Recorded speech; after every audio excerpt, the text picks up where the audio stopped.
안녕하십니까. 언론아싸 오늘 벌써 저희 46회예요. 46회입니다. 45회는 네. 지난주 저희 시민문화제가 45회로 네, 많은 분들이 좀 보셨어요. 근데 일요일 날 재방으로 나갔거든요. 네. 재방도 본방 못지않게 많이 보셨어요. 네. 감사합니다. 네, 정말 감사한 일입니다. 저희 오늘 네 분 또 오랜만에 모셨어요. 다 모이셨어요. 네, 저희 네 분 다 보이시죠? 오랜만인가요? 이렇게 네 이렇게. 저 지난주에 또 못 오시고. 아 맞다. 네, 그래서 그렇네요. 그때 뭐죠? 9호가 지난주에 있잖아요. 못 오셨어요. 워크숍 지지난주. 가셔가지고. 지역 뭐 가신다고. 지지난주. 지지난주. 네. 지난주는 또 저희가 네, 시민문화제 언론- 라이브 시민문화제. 하느라고 못 보고 그 되게 오랜만에 저희 만난 거예요. 네. 자기소개 한번. 반갑습니다. 네. 자, YTN부터의 첫 순서.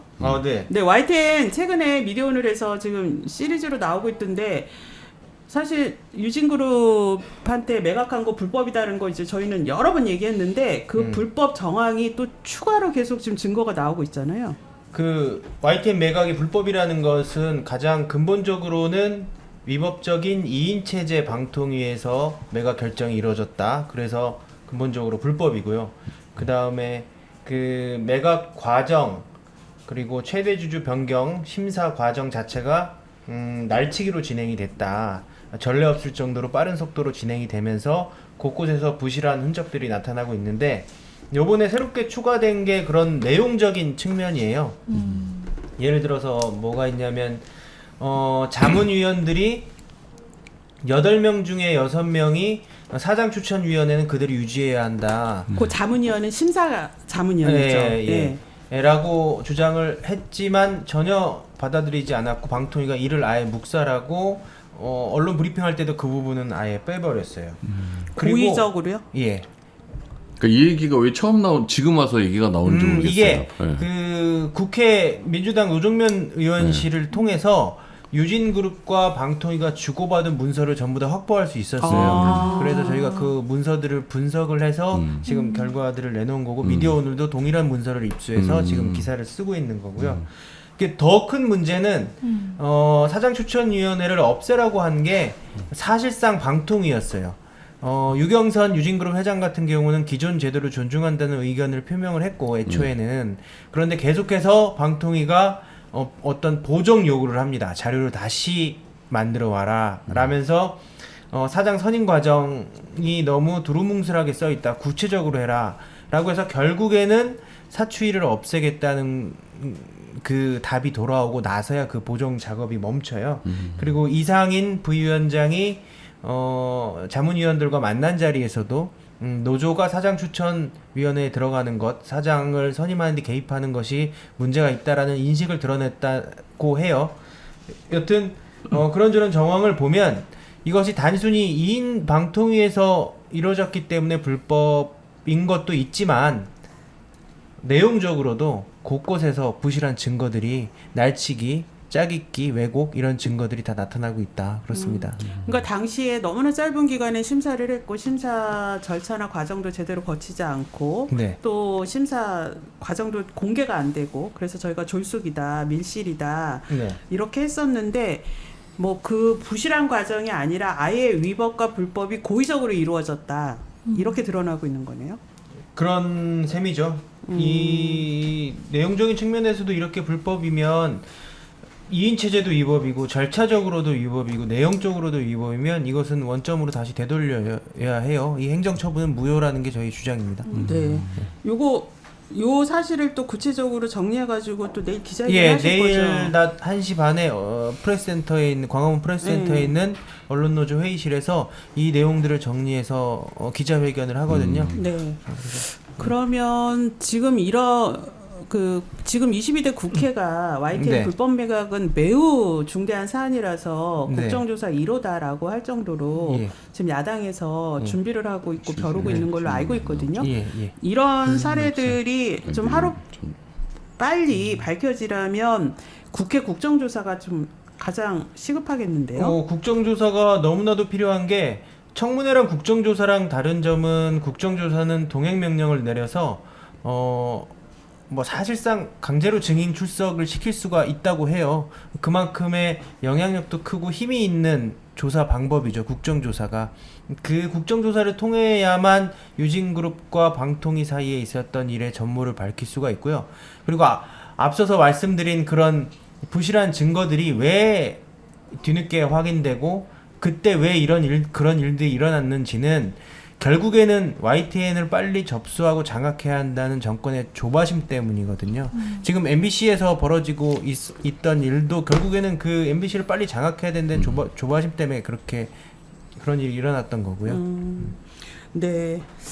국정조사가 하루빨리 이루어져서 이 YTN 불법 매각의 실체가 국민들에게 제대로 알려지고 빨리 복원될 수 있도록 공영방송으로 빨리 복원될 수 있도록 저희도 노력을 계속 하겠습니다. 그 지금 불법으로 이렇게 매각되면서 대주주가 된 유진그룹, 네. 유진그룹의 대리인 김백 씨, 예. 지금 사장이죠. 네. 예, 김백 씨가 지금 와서 여러 지금 말도 안 되는 일이 벌어지고 있는데 그 중에 하나가 지금 이른바 대량 징계가 이루어졌어요. 기자들에 대한. 온라인 뉴스를 제작하는 디지털국의 디지털 뉴스팀 16명 전원을 중징계했어요. 전원을요? 정직 6개월부터 감봉 1개월까지. 그 이유가 뭐냐면 휴일 근무 관련해서 과도하게 온라인 뉴스팀에 물량을 요구를 했어요. 이 기사 물량이 많아지면 조회수가 올라간다고 생각했던 모양이에요. 최근에 MBC한테 유튜브도 뒤지고 하면서 이리저리 뺏기더니 그러더니 조바심이 난 모양. 거기도 조바심이 난 모양이에요. 그래서 뭐 과도한 휴일 근무를 요구했고 거기에 의견 제시를 했는데 그거를 지시불이행이라고 몰아서 인사위원회를 열더니 중징계를 한 거죠. 설사 지시불이행이라고 쳐도 너무 세지 않아요? 정직 6개월. 정직 6개월은 해고 전 단계거든요. 그 말도 안 되는 거죠. 정직 6개월 몇 분한테 내렸어요? 정직 6개월은 1명, 4개월 1명, 3개월 1명, 그리고 나머지는 감봉 몇 개월씩. 거기가 좀 세게 저항을 한 분들이에요? 6개월, 그렇죠. 4개월, 3개월이? 그러니까 조사를 했을 거 아니에요? 16명을 하면서 계속 너희들의 수괴가 누구냐 이런 식으로 계속 물었대요. 그래서 그렇게 수괴로 찍힌 조합원은 정직 6개월을 받았죠. 근데 보니까 저기 김백 사장 체제에서 그 임원이 되신 이른바 보직 대신 뭐 본부장, 팀장, 국장 막 이런 분들이 엄청나게 무리한 요구를 하셨더만요. 그리고 자신감이 없어요. 그러니까 리더십이 없으니까 이렇게 무리하게 찍어 누르려고만 하는 거죠. 네, 그래서 말을 안 들었다 이거예요. 팀장 말을 안 듣고 지시를 불이행했다. 사유가 그거더라고요. 이 정도 사안 갖고 이렇게 대량 징계하는 건 처음 본 것 같아요. 그러니까 이게 참네. 하여간 황당하고 너무 참 당황스럽습니다. 그 팀원들이 팀장 지시를 듣지 않았다 이건데 그 지시가 그럼 보통 발령 내죠. 딴 데로 발령 내거나 뭐 이렇게 할 수도 있는데. 발령 내거나 인사위원회를 열었으면 나와도 경고 정도 나와도 세게 나왔다고 그래요. 그쵸. 이런 정도면 그냥 시키는 대로 일 다 해서 한 주 52시간, 뭐 4주 208시간 그 근무 시간 제한 있잖아요. 네네. 그거를 넘겨서 그냥 노동청에 고발을 할 걸 그랬나요? 그러니까 그런 전략을 세울 걸 그랬어요. 근데 또 여성분들이라 대부분 또 그렇게 하기 어려운 사정들이 다들 있어요. 또 아이들 키우고 뭐 몸도 그렇고. 근데 이 사태에 대해서 김백 사장은 지금 입장을 표명을 하나도 안 했어요. 뭐 유감이라고 표명하고 뭐가 유감이래요? 그럼에도 그런 일이 지시불이행이 벌어진 거에 대해서 유감이라고 표명을 한 걸로 알려졌고요. 그리고 계속해서 이제 회사 말을 안 들어서 그렇다. 회사의 지시를 이행해야 된다. 이 말만 앵무새처럼 되풀이하고 있어요. 이게 적폐경영진으로 바뀌면 그런 이제 수직적인 문화가 만들어져요. 그 전에는 아래로부터 뭔가 의견이 올라가고 소통이 되는 구조라고 하면 적폐경영진의 특징은 그냥 위에서 찍어 누르는 상명하복. 거의 뭐 검찰같이 굴어라라고 약간 생각하는 것 같아요. 아니 왜 이렇게 다 윤석열 스타일로 바뀌고 있죠? 네, 여기 지금 YTN에서 이 기자들을 대량 징계한 사태에 대해서도 지금 또 이것도 저희가 관심을 좀 많이 시청자분들께서 가져야겠습니다. 네. 예, 그 다음에 이제 TBS입니다. TBS가 지금 이제 출연금 전혀 끊겼고 그동안에 아끼고 아끼셨던 예산으로 지금 버티셨는데 이 버티는 것도 지금 8월이면 더 이상 없다. 그 상황인 거죠. 얼마 전에 동생에게 전화가 왔더라고요. 추석에 내려갈 거냐. 그래서 안 내려가겠다고 했어요. 그리고 어떤 상황이냐고 하길래 나 어제 마지막 월급을 받았어. 라고 한 상태거든요. 지금 직원들이 마지막 월급을 25일 날 받았습니다. 출연금은 지금 제가 알기로는 솔직히 저희가 아직 밀린 금액도 있거든요. 네. 뭐 임대료라든지 송출비라든지 이런 것들 그렇게 해가지고 다 제하고 나면은 몇백만 원밖에 안 남는다고 하더라고요. 9월 초에. TBS 전체 차원의 재정이 네. 전체 차원의 재정이 저희 건물도 저희 게 아니고 방송 장비만 저희 거고요. 네, 그런 상황에서 서울시는 어쨌든 간에 뭐 차선책을 내놓겠다고 했는데 아직까지 어떤 차선책도 내놓지 않고 있고 서울시 의회는 조례를 통해서 더 이상 TBS를 지원하지 않겠다는 의사를 분명히 전한 것으로 알고 있습니다. 이런 상황에서 TBS가 굉장히 지금 정말로 이제 끝에 몰렸고요. 오늘 보니까 네. 서울시 의회에 네. 그 문채위가 소관 상임위가 위원장이 민주당 의원이신가 봐요. 맞아요. 이번에 바뀌었습니다. 바뀌었죠. 네. 김경은 그분이 의원이시죠. 예, TBS 그 오세훈 서울시장이 이렇게 방치하냐 네. 대책 마련하라 이렇게 촉구를 하셨던데 맞습니다. 그래도 서울시 의회에서 목소리가 이렇게 나온 건 너무나 오랜만이에요. 그래서 네. 반갑기는 했는데 네네. 유효할지 이런 목소리가 내일 시정 질의가 있어요. 오세훈 서울시장 아, 임시회가 네. 열리거든요. 그때 아마 TBS에 대한 얘기들이 안건을 올려지지 않았습니다. 그럴 정도로 이제 서울시 의회에서는 TBS를 그냥 아웃 오브 안중으로 생각을 하는데 그래도 의원 한 분께서 TBS에 대한 언급을 해주시겠다고 해서 어떤 상황을 전했으면 좋겠냐라고 저희한테 물었고 저희는 만약에 출연 기간에서 해제되더라도 저희가 사실 34년 동안 교통기상, 서울시에서 교통기상 재난방송에 대해서 꾸준히 했었거든요. 그거에 대한 책무는 계속하게 해달라. 그 책무를 수행할 수 있는 예산이라도 아주 조금은 예산이라도 매년 책정해 주셨으면 좋겠다. 그걸 바란다라고 말씀을 드렸어요. 저는 TBS가 사실 뉴스공장이라는 프로그램에 가려서 많이들 모르시는데 사실 서울 시민의 방송으로서 시민들을 위한 방송들을 되게 많이 했어요. 코로나 네. 대유행 때 그렇죠. 단 한 번도 빼놓지 않고 2년 동안 특보를 했고요. 그다음에 서울시 폭우가 내릴 때마다 권역별로 나눠서 기자들이 가서 직접 상황들을 중계하거나 그런 일들을 했거든요. 그 역할을 최소한 수행하도록 하는 것이 서울시의 역할이다. 저는 그렇게 생각을 하고요. 지금 좀 담담한 마음입니다. 근데 지금 TBS의 이런 사태에 대해서 가장 일차적 책임은 오세훈 시장, 그다음에 서울시 의회 이렇게 되죠. 공의 책임이. 네. 예, 그런데 오세훈 시장이 지금 찾겠다는 차선책은 결국은 민간에 인수시키겠다 이건가요? 지금 들리는 얘기에 의하면 서울시 출연 기관으로서는 못 남긴다. 지원도 힘들다. 그러니까 외부 투자를 받는 방식으로 하겠다.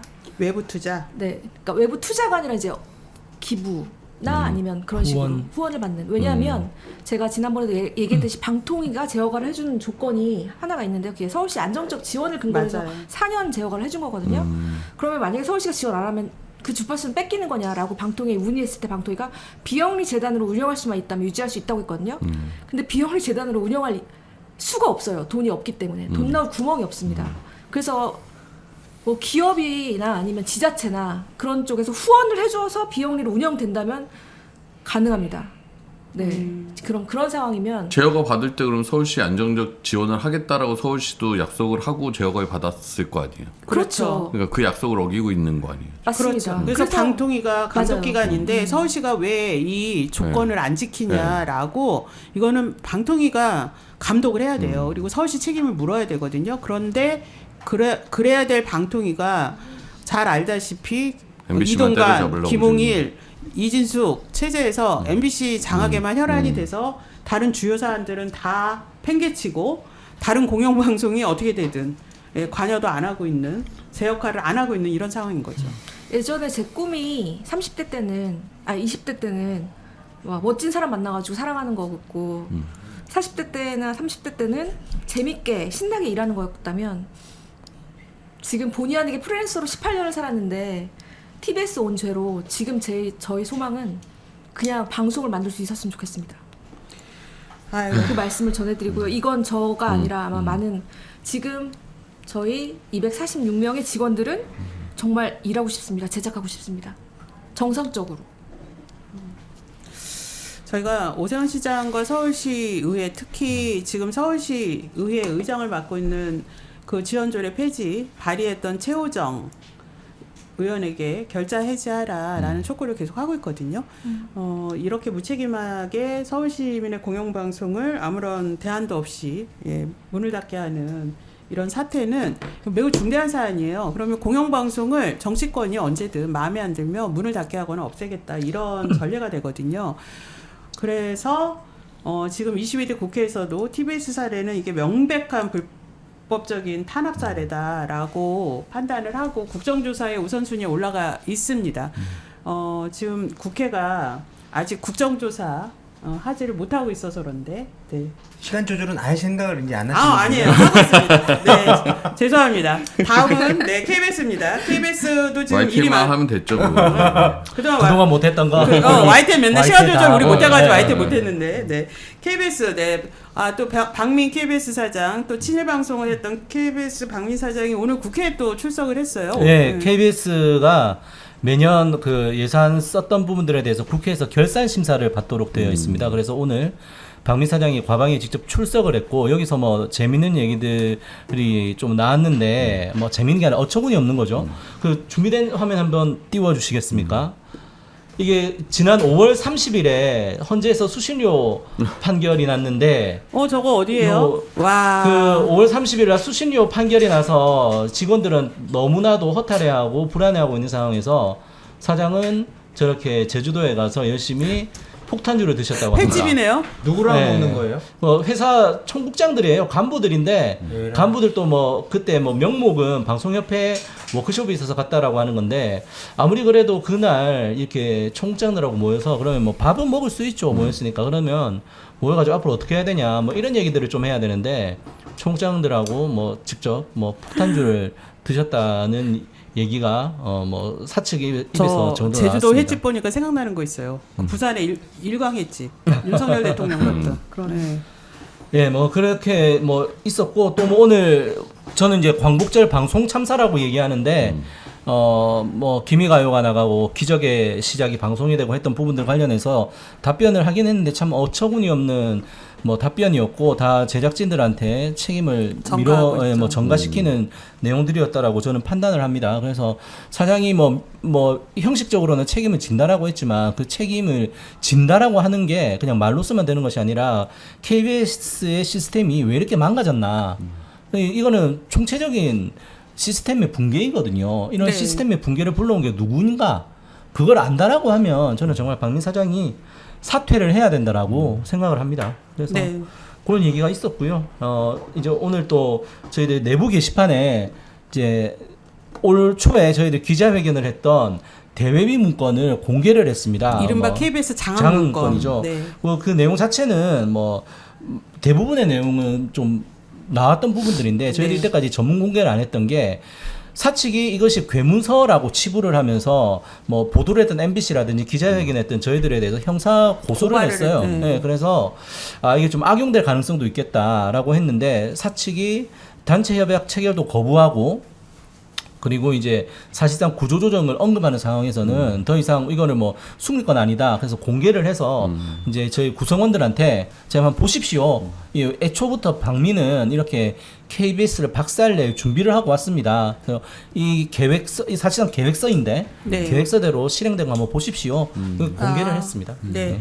저희 30초가 남았는데요. 마지막으로 이제 MBC인데 MBC는 또 메인 토크에서 저희가 월요일 날 아주 언론계 한획을 긋는 또 결정이 있었습니다. 네네. 박문진 그 신임이사 효력 정지 있었는데요. 그 전에 저희가 시민들과 언론 내부 구성원들이 다 모여서 광화문에서 힘내라 공영방송 지키자 MBC 문화제를 좀 열었습니다. 네. 하여튼 그날 아침부터 되게 많이 비 오고 해서 걱정했던 날이었는데 한 1,000명 넘는 시민분들이 동화면세점 앞을 가득 메워주셔갖고 MBC 구성원들도 그렇고 공영방송 뭐 KBS, YTN, TBS 분들께도 되게 큰 힘이 됐던 자리였죠. 예. 네. 저희가 발언 뭐 준비된 게 있다고. 예, 이날 또 큼티분들이 아주 시민들에게 그 울림의 그 메시지 발언을 해주셨는데요. 그 영상 보면서 다음 메인 토크로 이어지겠습니다. 저는 정말 지금과 같은 KBS에 다니고 싶지 않았습니다. 공영방송 KBS라고 하면 국민들의 가려운 곳을 긁어주고 국민들의 눈물도 닦아주고 웃음과 즐거움을 주는 공영방송이길 원했습니다. 하지만 지금 KBS는 어떻습니까? TV만 틀면 윤석열이 나오고 또 윤석열이 나오고 김건희는 보이지 않고 최혜병 특검법은 보이지 않는 그런 KBS, 국민의 방송이라고 할 수 있겠습니까? 제가 이 상황을 견디지 못하는 것처럼 KBS에서도 이제 더 이상 참을 수 없다라는 움직임들이 일어나고 있습니다. 박민 사장을 끌어내리기 위해서 언론노조 KBS 본부가 열심히 투쟁을 하는데 힘을 모으겠다며 KBS 직원들이 모이고 있습니다. 응원해 주십시오. 시민 여러분께서 응원해 주시면 저희들은 안에서 열심히 싸우겠습니다. 조용한 것 같지만 하루하루 YTN, KBS, TBS 안에서 힘겹게 싸우고 있습니다. 인터스텔라라는 영화를 보면 우리는 답을 찾을 것이다 언제나 그래왔듯이 라는 표현이 있는데 그 문구를 무척이나 좋아합니다. 이명박근혜 정권 3249일 동안 싸워서 해직자 모두 복직시키고 공정방송 만들었습니다. 이번에도 반드시 싸워서 이겨내겠습니다. 지금 많이 TBS 힘들지만 저는 끝까지 버티고 TBS를 지켜내겠습니다. 34년 된 방송사 이대로 무너질 수 없습니다. 여러분 꼭 TBS를 지켜주십시오. 공영방송에 많이 화가 나실 겁니다. 화가 나신다면 화를 내시고 분노할 것이 있다면 함께 분노해 주십시오. 하지만 공영방송에 대한 관심과 연대의 끈을 놓지 않는 것, 저는 그것이 공영방송을 구해내고 지켜내는 길이라 생각합니다. 그렇게 해주시겠습니까? 저희 공영방송 MBC 구성원들, 저희들에게 보내주시는 과분한 신뢰, 지지 잊지 않겠습니다. 더 좋은 보도, 더 좋은 프로그램으로 공영방송이 존재해야 하는 이유, MBC를 함께 지켜주셔야 하는 이유, 우리 스스로 입증해 내겠습니다. 공영방송의 정치적 독립을 마지막 꿈으로 삼았던 고 이용만 선배에게 부끄럽지 않은 MBC 구성원들이 되겠습니다. 그가 목숨을 걸고 내걸었던 그 가치 잊지 않고 MBC 반드시 지켜 나가겠습니다. 시민 여러분이 함께 지켜주십시오. 감사합니다.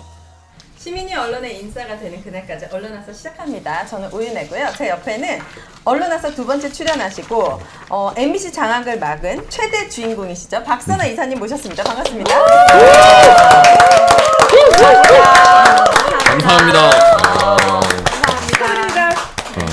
방금 보셨던 영상이 사실 그 콘서트 때 지키자 MBC 콘서트 때 비가 많이 왔던 날이에요. 그래서 저도 너무 걱정하고 많은 분들이 오실까 엄청 염려했는데 정말 광화문에 꽉 채운 많은 인파 속에서 우리 언론아서 큼티분들의 연설을 보니까 45회차 언론아서를 한 보람이 느껴진다. 이 45회 방송으로 오윤혜가 키워낸 연사들.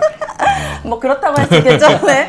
너무너무 연설도 감동적이었고 우리 박선아 이사님도 또 가서 말씀해 주셨잖아요. 다 투쟁가가 되셨어요. 윤석열 정부가 투쟁가를 많이 만들었습니다. 그것도 라이브로 그날 봐주신 거 아니에요? 아 그럼요. 응원하고 봤죠. 네. 네. 자 오늘 정말 처음인 것 같아요. 이 45회 언론아서를 진행하면서 처음으로 기쁜 소식이었던 것 같습니다. 법원이 MBC 대주주 박문진 차기 이사진 임명에 제동을 걸었습니다. 오늘의 주제가 바로 법원은 왜 박문진 이사의 손을 들어줬는가입니다.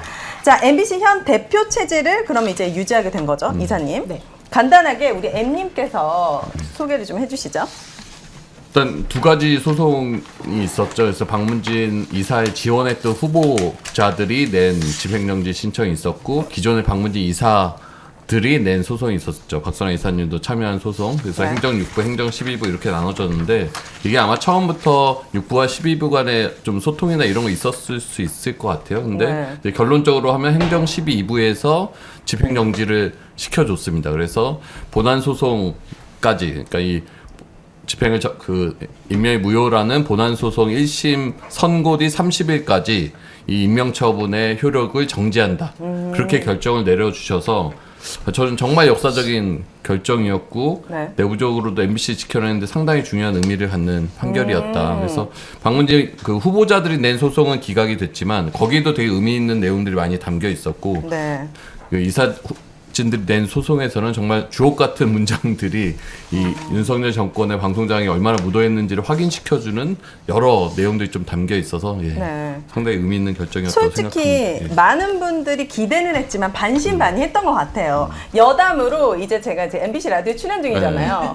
그런데 같은 시간 경쟁 프로에서 이제 네. 저한테 섭외가 온 거예요. 네. 윤혜 씨 가처분 네. 인용이 안 될 수도 있지 않느냐. 그러면은 요 데일리 때 요때 개편 때 해주실 수 있느냐. 그러니까 방송계에서도 어쨌든 반신반의. 방송계 인싸시. 오인예 빼가기가 벌써 인싸. 그래서 이 MBC 넘어가면 이제 거기 출연 못하니까 그러니까 우리가 약간 흔들리셨어요. 그래서 아니 저는 전혀 흔들리지 않았죠. MBC 저도 모르게 제 의지와 다르게 함께 구성원들과 동지애가 생겼기 때문에 예. 끝까지 함께 하겠다라고 했는데 그 정도로 큰 기대는 없었어요. 됐으면 너무 좋겠지만 윤석열 정부의 사법부가 사실 엉터리 결과를 내린 적도 많기 때문에 그 결과를 딱 받으셨을 때 가장 먼저 그 소식을 느끼셨나요? 받으셨나요? 네. 아 우리 이사님께서 가장 먼저? 이제 받았습니다. 문자로 먼저 오나요? 요번에 이제 법원 게시판에 네. 하고 그리고 이제 사건 검색 거기에 올리면서 이제 요새 전자소송이잖아요. 그러니까 이제 그 대리인 메일로 바로 결정문이 옵니다. 네, 그러면 이제 알람을 해놓기 때문에 네. 네, 바로바로 할 수 있습니다. 어떠셨어요? 당시? 네. 사실은 금요일에 혹시나 하고 기다렸었습니다. 나올까 그래서 봐. 금요일 4시 30분부터는 좀 초조했었고 근데 6시가 넘어가고 난 다음에는 이제 좀 마음을 놓고 토요일, 일요일 보냈고요. 그래서 월요일 아침부터는 한 11시 정도? 10시 30분부터는 좀 긴장을 했었습니다. 몇 시에 왜냐하면 나온 거예요? 그러면? 저희 3시 12분? 아 그랬군요. 네. 그걸 기억하네요, 제가. 이 법원 집행정지 인용 직후에 언론화사 단톡방도 난리가 났었다고 합니다. 영상 한번 보시면 좋을 것 같습니다. 다들 솔직히 바랬지만 믿기지 않았던 그런 분위기였나 봐요. 한번 읽어주셔야 될 것 같아요. 조금 전 결정, 새14.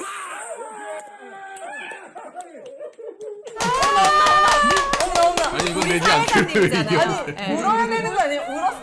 너 너무 지훈이 눈물 울컥했죠. 흘려야지 진짜. 제가 울었어요. 위원장님이 진짜요? 20몇 분에 저한테 네. 전화하셨죠. 네. 네. 그래서 어머나, 직후에 하셨구나. 그게 너무 방문진 좋았어요, 다음 진짜. 날 네. 27일 날이 네. 되면 새 방문진이 출근을 하는 날이잖아요. 이게 집행정지가 안 되면 맞아요. 그럼 이제 그 인정할 수가 없잖아요. 그 6인의 이사진이랑 몇 면을 보면 방문진 이사에 자격이 없는 사람들이에요. 그래서 네. 저희가 이제 그런 인용이 안 되면 27일 날 방문진 앞에서 어떻게 기자회견을 하고 뭐 집회를 하고 이런 이제 고민을 하는데 이게 좀 재수 없을까봐 이제 문구는 이제 다 피켓이랑 뭐 손피켓, 현수막 이런 거는 제가 이제 혼자 막 다 써놓고 네. 이걸 언제부터 이제 맡겨야 되잖아요 업체. 그래서 이거 언제 맡기나. 근데 계속 이제 안 나오니까 한 오후부터는 되게 막 쫄깃쫄깃하고 이러다가 안 되겠다 3시쯤에 이제 맡기자 기자인 들어가자 늦어지면 또 내일 준비가 안 네. 되니까 그 맡겨놓고 얼마 안 있다가 저 결론이 나온 거예요. 그래서 진짜. 이제 위원장 방에 있다가 밖에서 이제 김재경 간사가 인정됐다고 딱 하는데 너무나.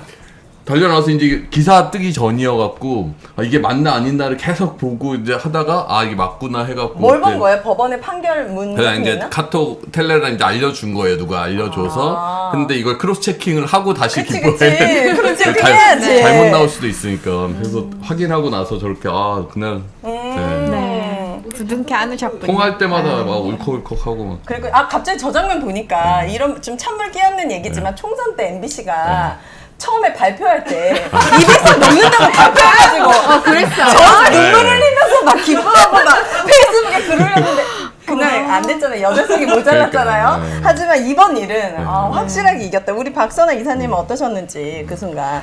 궁금합니다. 네, 일단 그 순간 뭐 정말 안도의 마음, 이제 안전해졌다라는 생각이 들었고, 네. 그리고 난 다음에는 뭐 바로 일상으로 돌아왔습니다. 일상으로 돌아왔어요. 네. 그래서 그 다음부터는 아마 이제 방송하시던 분들은 더 잘하시려고 더 바쁘셨을 텐데, 저희 방문진은 사실은 뭐 그렇게 뭐 이렇게 외부의 어떤 이런 노출이 뭐 많이 없잖아요. 공격이라든가 이런 네. 게 없다면 저희가 방송을 만드는 데도 아니고 이제 저 비상임 비사잖아요. 그래서 한 달에 2번 출석해서 이제 의결권 올라오는 거 결정하고 그 보고사안 있으면 좀 서로 이렇게 심의해서 뭐 어떻게 하라라고 하는 어떤 관리 감독 이런 거 정도 하는 그런 평온한 조직이에요. 맞아요. 원래는. 그러니까는 외피 또는 외벽, 그냥 성벽 같은 그런 역할들. 그러니까 이번 판결 그러니까는 소송 준비하면서 또는 작년부터 이제 공격이 들어오면서 늘 좀 고민했던 게 방문진 이사가 뭘까, 방문진이 뭘까 이런 생각이었는데 네. 사실은 뭔가 대단한 일을 하라고 만든 조직은 절대 아니더라고요. 그러니까 뭐라 해야 되나, 그냥 대우를 유지할 수 있도록 네. 다른 사람 MBC라는 방송 사업자가 잘할 수 있도록 그 공영방송이 잘할 수 있도록 옆에 있어주면 되는 거더라고요. 그래서 그렇게 일상으로 돌아왔습니다. 네. 그리고 원래 8월은 저희 이제 방문진이 이제 직원들이 뭐 많지가 않아요. 그래서 그분들이 이제 8월에 좀 모아서 휴가를 가시거든요. 그래서 8월에는 원래 정기 이사회가 없어요. 네. 그래서 원래 노는 달이고, 그래서 9월 둘째 주부터 이제 일상으로 돌아가서 이제 정기 이사회를 열기로 네. 했습니다. 어쨌든 최근은 3년 동안 가장 바빴던 몇 주. 사실은 3년은 아니고 네. 2023년 8월부터 해서 1년. 그러니까 권태선 아, 이사장 이년을. 해임하기 시작하면서 그때부터 이제 그때서부터 2년을 공격이 들어오기 시작했죠. 평온했고, 네. 그러나 이제 2022년 12월부터는 굉장히. 그때 이제 그 공정언론연대인가요? 네. 그 시민 단체가 방심이, 네. 감사원에 감사 청구하면서 그쵸. 그때서부터는 조금 긴장을 했고, 네. 더 좀 뒤로 가면은 이제 대통령 선거가 3월 9일이었나요? 아, 그래요? 이제 22년 3월 9일 네. 날 이제 대선에 이제 지고 난 다음에는 저분들이 대통령 선거 중에도 이제 MBC에 대한 어떤 그런 장악과 탄압의 어떤 야욕들에 대해서 심심치 않게 말씀을 하셨기 때문에 그때서부터 긴장을 했었죠. 그렇군요. 네. 자, 법원 결정 이후에 바로 그 다음 날인 지난 27일에 언론 장악 저지 공동 행동이 기자회견 열었습니다. 영상 함께 보고 오겠습니다. 법원 결정 수용하고 방송법 개정 동참하라. 동참하라! 동참하라! 동참하라! 어제 재판부의 결정에는 MBC마저 장악돼서는 안 된다는 우리 시민분들의 열망이 모여서 재판부의 마음을 움직였다라고 생각합니다. 어제 결정을 읽어보신 분들 모두 아시겠지만 재판부는 이진숙 방통위의 모든 주장을 사실상 기각했습니다. 국민적 상식에 근거해서 봤을 때도 재판부도 이건 좀 해도 너무한다, 도를 넘었다, 무도하다라고 판단한 걸로 보입니다. 저는 헌법과 법률 위에 그리고 국민의 상식 위에 군림하려는 이 윤석열 정권의 사법부가 철퇴를 내린 것이다라고 생각합니다. 저는 이 정도의 판단이 나왔으면 윤석열 정권은 대국민 사죄하고 방송장악 중단 선언을 해야 된다라고 생각합니다. 그런데 또다시 항고심으로 시간을 끌고 이진숙 탄핵 결정이 나올 때까지 시간을 끌고 그때 가서 또 MBC 장악하겠다 이렇게 나서겠다는 겁니다. 이제는 정말 중단하시기를 바랍니다. 네. 자, 그러면 지금부터 본격적인 얘기 해보도록 하겠습니다. 첫 번째 키워드가 MBC 장악 올 스톱입니다. 법원이 내린 결정에 대해서 많은 시민들이 사필 규정이다라고 했는데 사실 한편으로는 많은 고민 떨기도 했었습니다. 그래서 우선 큰피에게 솔직하게 물어보도록 하겠습니다. 이번 결정에 대해서 예상을 했다 하면 O, 끝까지 마음을 많이 졸였다 하면 X로 들어주시기 바랍니다. 우리 이사님도 포함입니다. 당사자시잖아요. 네. 네. 하나, 예상했다. 이거를 승인할 거라고. 하나, 둘, 셋. 네. 어머나. 아니, 이호찬 본부장님 이거 어떻게 되신 거예요? 왜요? 저는 뭐 이렇게 보통 좋은 일과 안 좋은 일이 있으면 네. 일단 안 좋은 일부터 생각하는 약간 타입이고 안 좋은 그래요? 상황에 대해서 대비는 해야 되니까 네. 그래야 사실 기쁨이 더 클 이렇게 수 만끽되고 있으니. 하여튼 최선을 다해서 하여튼 막판까지 시민들의 열망을 재판부에 전달하는 일은 열심히 했는데 이게 이제 여러분 법조인분들한테 여쭤보면 이 해임 처분을 정지하는 거랑 임명 처분을 정지하는 게 좀 다르게 봐야 된다. 그래서 임명 처분을 정지하는 결정이 훨씬 더 어렵다. 사법부의 그래요? 부담도 상당히 크고 그래서 막판까지 이게 될까 말까 막 이런 생각이 사실 정말 끝까지 전 마음을 좀 졸였던 편이었어요. 네. 뭔가 이렇게 여론이나 분위기 보면 그리고 너무 이렇게 막 나가게 했으니까 도를 넘은 행동들이 너무 많아서 될 거다라는 생각이 들면서도 법원이 작년에 이어서 올해도 이 윤석열 정권의 방송 MBC 장악 그 스톱 시켜버리는 결정을 과연 하실 수 있을까에 대한 네. 약간 걱정 이런 게 계속 있었죠. KBS는 네. 왜 안 될 거라고? 그러니까 뭐 비슷한 네. 이유기는 한데 뭐 과거에 2008년도 그랬고 뭐 2017년에 저희들이 이제 파업을 해서 이제 적폐 사장들을 몰아냈을 때도 그렇고 모든 것이 법원의 어떤 성향이라는 게 따질 거 있으면 네. 그냥 본안 가서 따지세요. 그런 식으로. 네, 뭐 그런 식이었기 때문에 그래서 저도 이제 물론 많이 준비를 하셨다라는 거는 알고는 있었는데 진짜 뭐 일단 최악의 상황을 좀 준비해야 되는 거 아닌가 저는 좀 그런 생각을 좀 했던 거였었죠. 그렇군요. 우리 Y님은 YTN은 좀 많이 졌잖아요. 근데 YTN 많이 졌죠. 어떻게 MBC에서는 이렇게 네. 그림을 청사진을 그리셨나요? 그 영화 명량을 보면은 요즘 영화를 많이 보시나요? 영화 인용을 많이 하세요. 대장선은 끝까지 살아남습니다. 아. 이순신의 대장선이 끝까지 살아남아서 왜구들을 무찌르고 그때 물길이 바뀌면서 다른 전선들이 다 살아나요. 전함들이 살아나서 명량에서 대승을 거두는 거예요. 네. 그리고 이호찬 본부장님이 워낙에 열심히 하셨어요. 이게 여론에 이런 것도 중요하거든요. 정말 진인사 했다고 생각을 하고 네. 합당한 결과를 받았다고 저는 봅니다. 감사합니다. 우리 T님께서는 저는 처음부터 끝까지 계속 당연한 결과가 나올 거라고 생각을 했고요. 네. 제가 말씀드리고 싶은 건 지금 당사자들 두 분뿐만 아니라 이 뉴스가 나왔을 때 저희 언론사의 단톡방에 난리가 났어요. 너무 네. 행복하다. 진짜 행복한 뉴스다. 이게 단순히 MBC만의 문제가 아니라 다들 기뻐했고요. 제가 단톡방, 그러니까 저희 노조 단톡방에 웬만하면 타사에 기쁜 소식을 전하지 않는데 이건 너무 기뻐서 저희 노조원들한테도 이거를 공유할 정도로 되게 좋은 뉴스였고 네. 그 다음에 제가 그랬거든요. 만약에 이거 인용 안 되면 저 이민 가겠다라고 했거든요. 그러니까 MBC가 이전되는 거랑 지금 이건 말이 안 되는 사람. 너무 이게 상식적인. 만약에 이게 만약에 인용이 안 된다고 하면 네. 우리 심사 모든 대한민국의 심사는 앞으로 이상하게 이루어질 것이고 사회 네. 전체가 이상하게 될 거기 때문에 이런 나라에 살고 싶지 않은 거라고 얘기를 했거든요. 근데 이 말을 할 때마다 꼭 제가 이민 못 가게. 네. 우리 성재 한국당에 지부장님이 지금- 뭐는 이민을 못 일단 가게. 걸어야 돼요. 그래서 이민을 못 가게 하더라고요. 네, 알겠습니다. 당분간 이민 가실 일은 없을 것 같고요. 그런 것 같네요. 자, 우리 이사님께서 이 법원 결정의 핵심과 의미를 조금 심플하게 설명해 주시면 좋을 것 같습니다. 이 법원의 결정으로 네. 어떤 것들이 좋아지는 거고 어디까지 안심할 수 있는 거고. 네, 좋아지는 거요? 네. 네. 뭐 안전해졌는데 하던 대로 할 수 있게 됐다. 얼마 동안요? 근데 얼마 동안이라고 하는 것은 일단 그 이제 가처분 결정문 상으로서는 네. 이제 1심 판결, 본안 판결, 그게 이사 선임 무효 확인 소송인데 네. 이제 무효입니다라고 하는 것을 법원에서 확인해 주십시오라고 하면서 하는 건데 네. 그 판결 1심 판결 선고에서 30일까지. 예. 긴 한데 그런 것은 좀 의미가 없고 사실은 이제 그만하라는 얘기를 법원에서 해준 거예요. 이런 시도를. 우리 권태선 이사장님 그 이사 해임 무효 소송이 아직 1심 판결이 안 났거든요. 네. 그래서 작년 8월에 저희가 네. 제기를 했으니까 지금 1년 넘게 정말 걸리고 오래 있는데 걸리네. 네.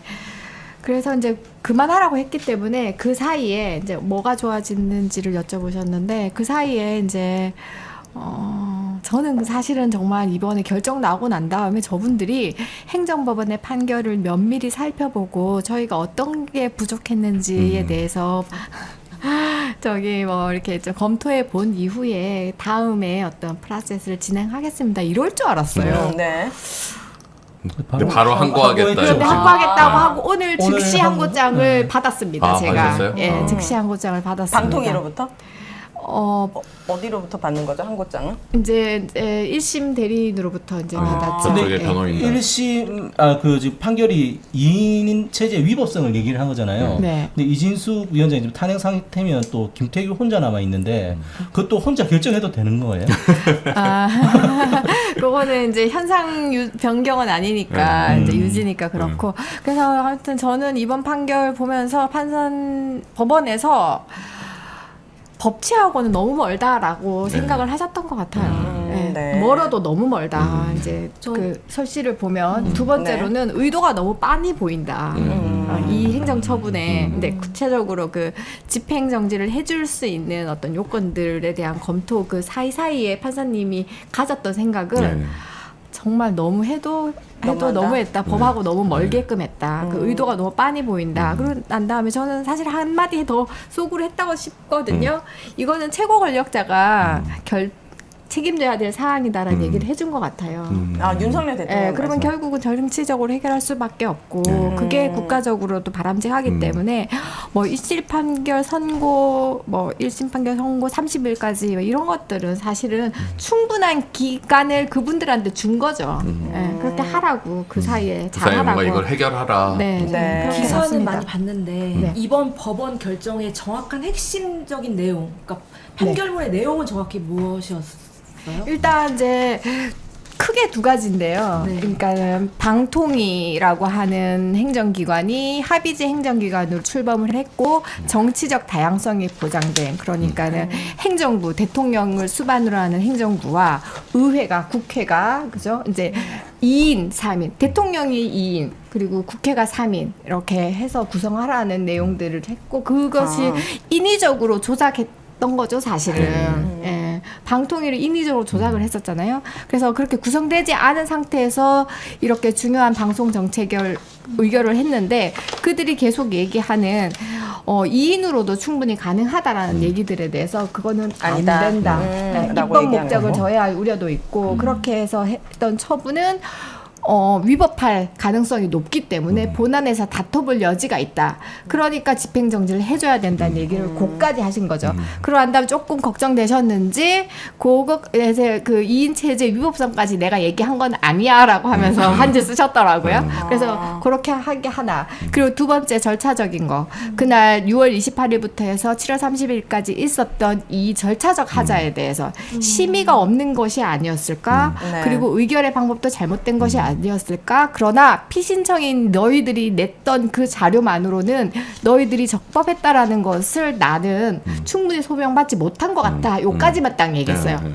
예. 그러고 난 다음에 이제 그까지가 끝난 거예요. 이제 전체적인 그 쟁점은. 그런데 이제 집행정지를 해주려고 하니까 뭐 행정청도 어떻게 보면은 이제 대통령도 또 그렇고 대통령이 임명한 방통위원회 뭐 위원장도 그렇고 다 정치적 정당성, 법적 정당성을 민주적 정당성을 부여받은 것이니까 네. 행정청이 했던 그 처분에 대해서 이걸 갖다가 법원에서 사법부가 무효를 하거나 집행정지를 하려고 하면은 우리가 이제 요건을 굉장히 까다롭게 보는 거예요. 사인 간의 어떤 행위들에 대해서 무효로 보는 것보다. 네. 그래서 그게 이제 회복할 수 없는 손해가 있느냐 없느냐의 문제. 그래서 나중에 만약에 우리가 법원에서 나서가지고 사법적 통제를 하지 않으면 나중에 본안에서 이기더라도 손쓸 방법이 없을 상태가 오지 않을까라는 걱정.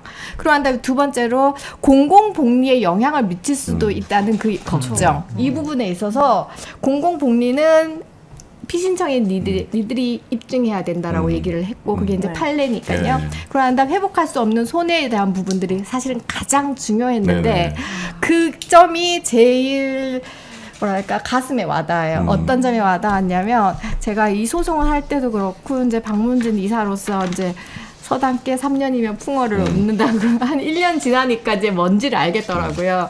그랬을 때 박문진 이사가 뭔가 박문진이라는 게 뭔가 이런 생각들을 하게 되었는데 그 판결에서 제가 정말 하나 읊어드리고 싶은 게 뭐냐면 저희가 MBC를 4개체로 해서 언론의 자유와 이 방송의 자유를 그저 위해서 방송의 자유를 위해서 존재하는 그런 기구였군요. 것으로 이렇게 네. 인정을 해주셨더라고요. 예. 그렇다면 우리가 개별적인 이사들이 이렇게 행정청에 대해서 집행정지를 구하는 이것이 우리가 개인적으로 가지는 사적 이익을 위한 것이 아니라 네. 어떤 공익적인? 사회 공동체의 하나로 법률에 의해서 부여받은 역할을 네. 공적 역할을 하나로서 하는 것이고 저쪽에서는 우리를 갖다가 무슨 재단법인이라고 하면서 이제 별거 아니다 네. 이렇게 폄하했지만 네. 그것이 아니다. 공법상 재단법인이고 이렇게 헌법 21조에서 부여받은 방송법, 방통위법, 방문진법에 의해서 뚜렷한 공적 역할이 있다라는 얘기를 해주셨어요. 네. 그러니까 제가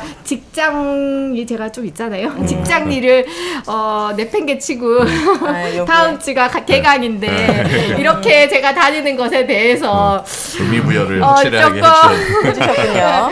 그렇게 저기 네, 알겠습니다. 너무 수고 많으셨습니다. 그동안 네. 방통위가 2인 체제가 바람직하진 않지만 위법은 아니다 이런 식으로 얘기했고 김태규 부위원장은 국회 나와서 2인 체제가 합법이다라고 얘기했어요. 거기도 판사 출신인데. 네. 근데 이번 결정은 보면 2인 체제가 사실상 위법하다라는 거를 더 명확하게 밝힌 거고 뒤에 보면 이제 과거에 그 법원이 이미 MBC 그 김성근 보궐이사 재판에서 2인 체제 위법성을 얘기했잖아요. 이걸 보면서 재판부가 그걸 다시 한 번 또 언급을 했거든요. 그러니까 네. 그냥 제 느낌으로는 재판부가 아니 이미 2차례나 경고를 했는데 이걸 왜 자꾸 못 알아듣고 안 지키고 이걸 그냥 이렇게 밀어붙이냐는 거를 과거 판례를 다시 한번 또 보여주면서 네. 이렇게 또 제시를 하시더라고요. 그리고 네. 방통위법에서 의결 정족수가 없다라고 이제 계속 주장을 했잖아요. 그러니까 2인이어서 다 할 수 있다. 근데 오히려 의결 정족수가 없는 것을 어떤 정치적 다양성을 보장하는 걸 기본으로 전제로 해서 5인 체제의 방통위가 전제돼야 된다는 거를 오히려 이제 필요성을 더 강조를 하시더라고요. 그러니까 이게 어쨌든 이 방통위법에서의 가장 중요한 방송법에서 중요한 건 정치적 다양성. 정치적 다양성이 방송의 자유를 보장하는 근간인데 이걸 대통령이 임명하는 2인 체제로는 불가능하다라고 좀 판단을 해주신 겁니다. 말씀하신 대로 두 번째 키워드가 바로 방통위 2인 체제의 제동입니다. 이번 법원 결정의 가장 큰 의미 중 하나가 현 방통위 체제 위법성을 법원이 인정했다라는 것인데요.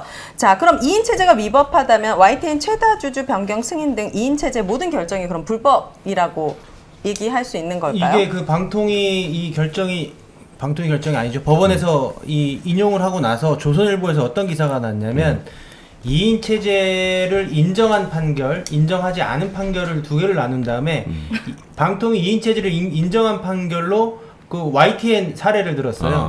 YTN이 유진그룹에 넘어가고 난 뒤에 노동조합이랑 우리사주조합이 2인 체제 방통위에서 이루어진 매각 결정이기 때문에 위법하다라고 해서 집행정지 신청을 했거든요. 근데 그때는 기각됐습니다. 우리사주조합은 기각됐고 그 노동조합은 당사자 적격 때문에 안 됐어요. 근데 그때도 법원이 뭐라고 얘기했냐면 물론 그때 법원은 의결 정족수를 충족한 것으로는 보인다. 하지만 2인의 의결로 행해진 이 사건 처분의 절차적 위법성이 문제될 여지가 있으나 이는 궁극적으로 본안에서 심리하여 판단할 부분이다 라고 해서 2인 체제의 위법성을 분명히 지적을 했어요. 네. 근데 조선일보에서 그것을 본인들 입맛에 맞게 해서 나눈 거죠. 이게 이번에 MBC 이 결정이 왜 YTN에도 크게 중요하냐면 이제 내일 모레 금요일부터 YTN 매각 취소 본안 소송이 시작이 됩니다. 네. 그때 2인 체제 위법성을 MBC 판례를 근거로 강력하게 주장할 수가 있죠. 그렇군요. 하지만 방통위는 즉시 항고했습니다. 이 과정에서 우리 세금이 엄청 들어가네요. 보니까 방심위 제재 효력 정지 29전 29패를 했으나 1억 4천만 원 가까이 소요가 됐습니다. 앞으로도 이제 계속 소송 비용이 발생을 할 텐데 이건 말도 안 되는, 이 사람들은 세금으로 이렇게 한단 말이에요? 방통위에서는. 아니 그리고 저는 상권 분립 네. 훼손했다고 그래서 뭐라고 여권과 그랬냐면 보수 법조계에서 국민의힘에서 미디어 특위에서 입장 냈는데 행정기관에 해당하는 방통위에서 절차와 규정에 따라 이루어진 인사권 집행. 아니 절차와 규정에 따라 그러니까 절차와 규정에 따라 이루어지지 않았다고 법원이 판결한 건데 네. 자기들 마음대로 절차와 규정에 따라 이루어진 거라서 삼권 분립 훼손이라고 하면 네. 상권 분립은 윤석열 대통령이 하고 있잖아요. 거부권 맨날 행사해가지고. 그러니까 근데 상권 분립이라고 하는 것은 각자 자기 일을 갖다가 하는 것에 대해서 터치하지 말라는 게 아니라 헌법에 나와요. 상권 분립의 제일 원리는 견제와 균형이에요. 네. 견제를 위해서 상권 분립을 갖다가 팽팽하게 이렇게 고무줄을 삼각으로 해가지고 가지고 있으라는 거지. 네. 이걸 갖다가 이제 고무줄을 다 끊고 각자 자기의 성안에서 하고 싶은 대로 하라는 얘기가 아닌 거거든요. 맞습니다. 여기 보면은 사법 통제라는 말을 분명히 쓰고 있잖아요. 네. 네. 그래서 그러니까 적법성의 확인과 사법 통제라는 말을 사실은 어떻게 보면 좀 거칠은 표현인데 아, 그래요? 그 법원에서 정도가? 쓰셨더라고요. 네. 네. 법원은 정말 이 표현이 되게 품이 있네요. 이 정도가 되게 거칠다니까 좀 저는 믿기 힘든데. 네. 자, 세 번째 키워드. 네. 항고심은 네. 행정법원에서 1심이 항고심에서 뒤집어지거나 이럴 가능성들이 좀 얼마나 일단 있을까요? 뭐 네. 1심, 2심, 3심 그 신급 제도의 취지에 비춰 보면 가능은 한데 행정법원에서의 가처분 결정이 그 즉시 항고에서 고등법원에서 뒤집어진 예가 지금 거의 없다라고 얘기를 하더라고요. 그리고 작년에 권태승 이사장님이랑 김기중 이사님 사건도 이제 즉시 항고 사건 같지만 즉시 항고해서 고등법원 갔지만 금세 1심 취지대로 오히려 더 확대해가지고 그렇죠. 2인 체제에 관련된 것까지 건드리면서 이번 판결에도 인용이 되었는데 됐었고 네. 또 하나 대법원 우리 대법원은 또 이제 좀 더 이렇게 보수적일 거다. 왜냐하면 연세도 있으신 분들이 이렇게 생각할 수도 있는데 대법원에서 심리불손 기각을 받았습니다. 그렇죠. 권태상 이사장 건은. 네. 더 이상 심리를 진행 안 해도 되고 그냥 서면으로 끝내도 된다. 이런 바쁘시니까 대법원은 14분밖에 안 되는데 지금 판결이 얼마나 많겠어요. 전국에서 올라오는 거. 그래서 이번 사건도 그렇게 되리라고 기대하고 아니, 있습니다. 가처분이 항고심에서 뒤집히는 결과를 저희가 만들어내겠습니다. 아, 맞네. 저희가 보도국장 임명 취소 가처분 냈는데 졌거든요. 아니 근데 인용됐던 게 뒤집어진 거. 인용됐던 게 뒤집어진 거요? 네. 그런 사례는 없다는 그러니까 오히려 이제 기각된 게 뒤집어질 가능성이 있어도 네. 감사합니다. 있죠. 지금 이 소송 인용된 거 그걸로 지금 가장 가슴 졸이고 있는 게 유진그룹일 것 같긴 해요. 아니 저도 그 가슴 생각했는데 졸이죠. 그 고등법원에서 또 네. 고등법원이 또 조금 더 보수적일 것이다 지방법원보다 이런 생각이 있으니까 이제 좀 걱정했었는데 작년에 권태선 이사장님 그 가처분 사건 고등법원에서의 어떤 결정 이유 설시를 보고 난 다음에 1심에서 만약에 기각됐어도 2심에 됐을 수도 있겠다 이런 생각이 들었어요. 그러니까 우리 YT의 사건도 충분히 다시 판단 받아볼 수 있고 마지막까지 희망을 놓지 않으시죠. 그러니까 작년에도 용산에서는 뭐 이동관 쪽에서는 2심에서 뒤집어진다라는 말들을 많이 퍼뜨리고 그래서 사실 내부 구성원들도 많이 좀 불안해하고 지켜봤는데 결국 그대로였고 이번에도 대통령실이 결정되자마자 뭐 사법부의 판단을 존중한다 그러면서 2심 지켜볼 것 이렇게 굳이 여기에 대통령실까지 보통 입장도 잘 안 나올 텐데 그렇게 내는 것 자체가 뭔가 무언의 압력을 가하고 싶은 그런 좀 게 있는 거 아닌가 생각이 들었는데 저는 하여튼 서울고법에서도 정말 합리적인 판단을 꼭 해주시기를 부탁드립니다. 자, 댓글에서 풀 뜯는 고양님께서 오늘 방송 분위기 너무 좋다고 앞으로도 이렇게 웃으면서 가는 날만 있었으면 좋겠다고 하시고 많은 분들이 오늘 분위기가 너무 축하하고 좋다고 응원을 보내주고 계십니다. 감사합니다. 자, 세 번째 키워드가 연전연승의 비밀입니다. 사실 공영방송 투쟁에서 거의 모든 소송이 각하되거나 인용되지 못했는데 그래서 이 소송이 가진 의미가 더 크다고 봅니다. 어떻게 소송을 준비했는지 과정을 좀 살펴보도록 하겠습니다. 권태선 이사장 그리고 김기중 이사, 박문진 이사 선임 3연승의 노하우 이 3년 동안 아주 철저하게 준비하셨고 담당 변호사 조영환 님이 누구십니까?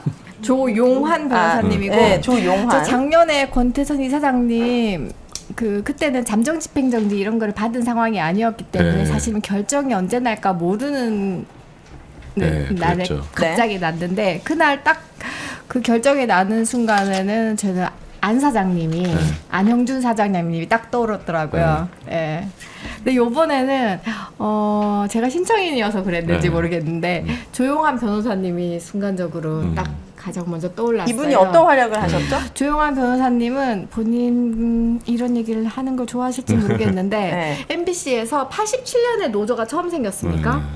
네, 그렇죠. 그때 노조의 자문 변호사님이셨습니다. 아. 네. 그래서 저번에 이제 작년 재판이 이기고 난 다음에 이제 모임을 한번 가졌었는데 좀 평소에는 되게 점잖으시고 좀 조용하시고 하셔가지고 이제 본인 얘기 많이 안 하시는데 이제 조금 술자리가 이렇게 익어가고 하니까 주머니에서 이렇게 뭔가를 빼서 저한테 네. 딱 보여주시는 거예요. 뭐예요? 근데 뭔지 압니까?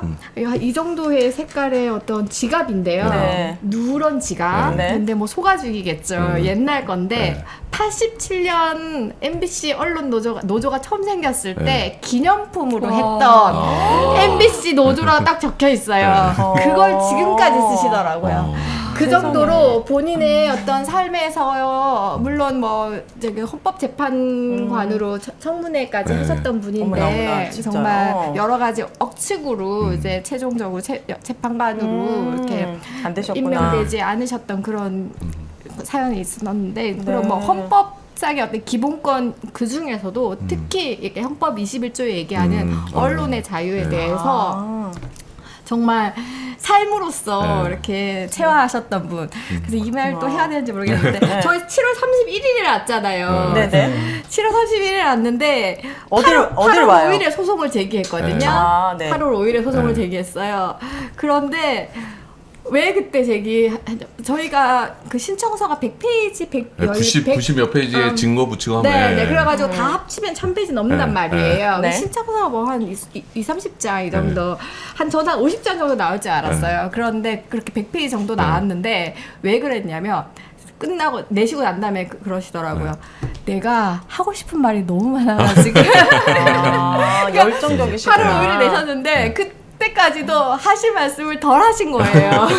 아, 이런 분은 MBC 사장님으로 이렇게 준비해야 되는가? 이거 87년도부터 MBC에 대한 애사심이 이렇게 그래서 크신데 진짜 좀 고려해 주세요. 그러니까 이 방송의 자유의 개념을 설명하시기 위해서 정말 네. 이제 과거에 와. 다른 나라의 사례까지 해서 엄청나게 정리를 하셨더라고요. 훨씬 자격 있을 것 같은데. 아, 이진숙이랑 비교를 합니까 지금? 그래서 저는 이제 이번 신청서 낼 때 오탈자 이렇게 고치는 정도의 역할을 했거든요. 그렇군요. 근데 오탈자를 고치면서 읽어도 막 그 서면에 빠져들더라고요. 그렇군요. 그래서- 이렇게 보이지 않는 곳에서 MBC 언론의 자유를 위해서 투쟁하는 이렇게 조용한 변호사님까지 계시니까 네. 이 소송이 더 가치가 있었던 것 같습니다. 자, 우리 컴티 분들께 여쭤봅니다. 지금 각자 본부에서 소송을 하고 계시잖아요. 우리 본부가 지부가 한 소송 최대 장애물은 각자 제가 먼저 네. 이 얘기를 해보고 싶어요. 저희가 그 폐지 조례안 때문에 그 네. 지원금이 끊겼지 않습니까? 네, 네. 서울시의회. 근데 이 폐지 조례안 무효 확인 소송을 저희 처음에 전 유선영 이사장께서 이끄시려고 했는데 실패하셨습니다. 네. 그래서 그거를 TBS 언론노조 지부가 이어서 받아서 했어요. 사측은 참여하지 않았습니다. 그래서 원고 적격성 문제가 굉장히 큰 행정 소송에서는 중요한 문제입니다. 제가 이 소송을 이끌면서 느낀 건 당사자성을 구성원이 인정받는 게 정말 어려운 일이었고 그때 유선영 이사장이 탄원서에 왜 구성원들이 원고로 적격하느냐라는 걸 탄원서에 냈는데 그 제가 일부를 읽어드리겠습니다. 네. 조례 폐지 조례안의 무효 확인 소송의 원고 적격성에 대한 판사님의 명징한 선처를 구합니다. 본 소송의 원고들은 제작 인력이 주축입니다. 이들은 기자, PD, 영상 제작, 작가 등의 직무 관련자로 공영방송의 방송 제작 인력이자 미디어 제작 TBS의 직원입니다.